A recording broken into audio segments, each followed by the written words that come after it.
Hi there everybody, this is David, and I've just got to say, we all know that there are some weird situations in jrpg history. And then there's Ys 4, which really kind of feels like a game that just kind of like shouldn't really exist. Because I'm not talking about like a remake here, or a port, or even one of those like enhanced editions where they add a dungeon and call it a day. I'm instead talking about Ys 4, where they made 3 different versions of the exact same game. Although, you know, they're not exactly the same because they're all completely different from one another. It's kind of crazy. 2 of them released right around the same time. All 3 of them were released by entirely different companies, and all 3 of them tell entirely different stories as well. But at one point or another, all throughout the history since 1993, each of these was considered the definitive canonical version of Ys 4 at one point. This is definitely very strange, and I'm here to tell you all about it, and that's totally worth a sub as you come and you join a party and you level on up with me. Thank you so much for your sub, your like, and your brand new hype. It helps me out a ton. So now, let's kind of like go back in time and step back and ask the questions like, how did Falcom let this happen? And more importantly, why did it take them 20 plus years to actually fix it?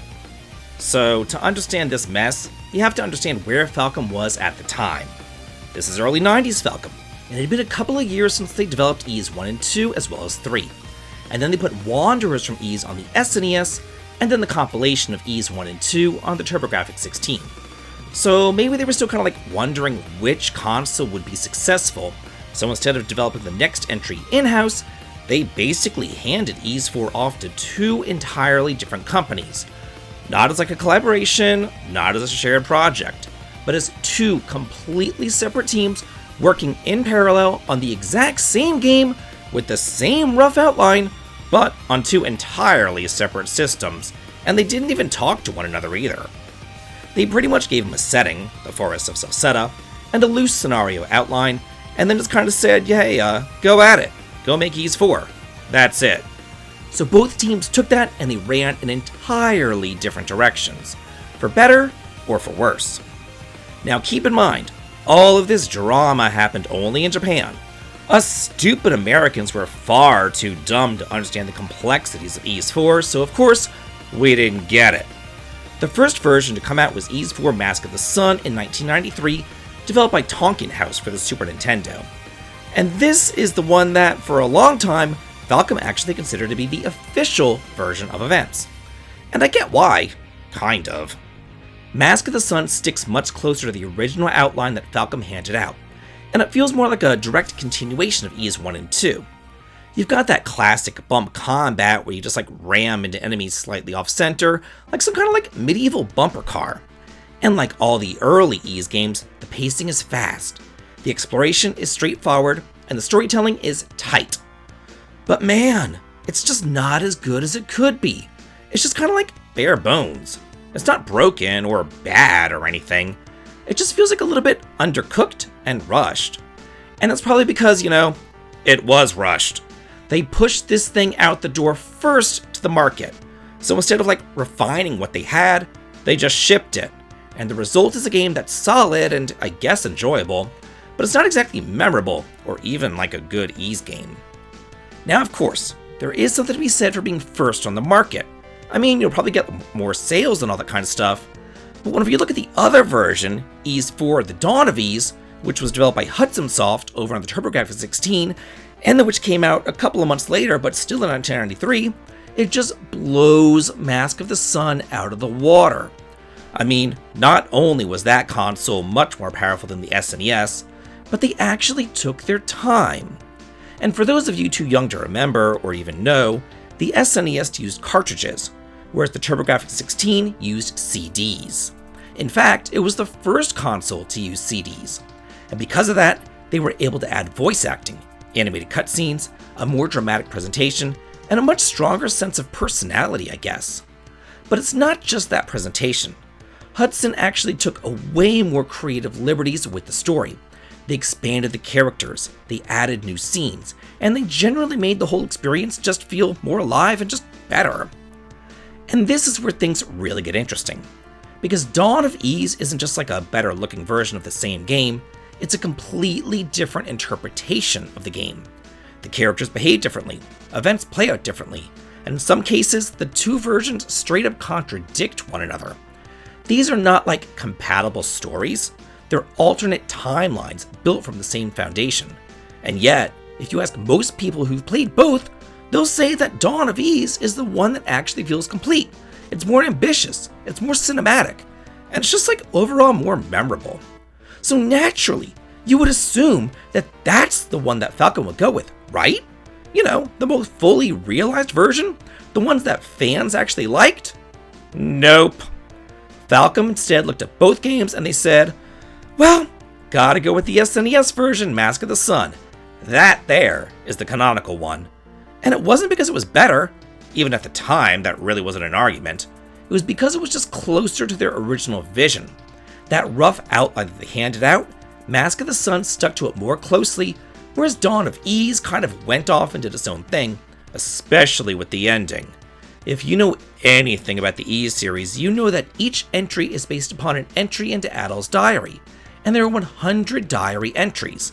So that means that there's 100 different adventures in 100 different places. But unfortunately, the developers of Dawn of Ys didn't get the memo, because the ending here was very finite.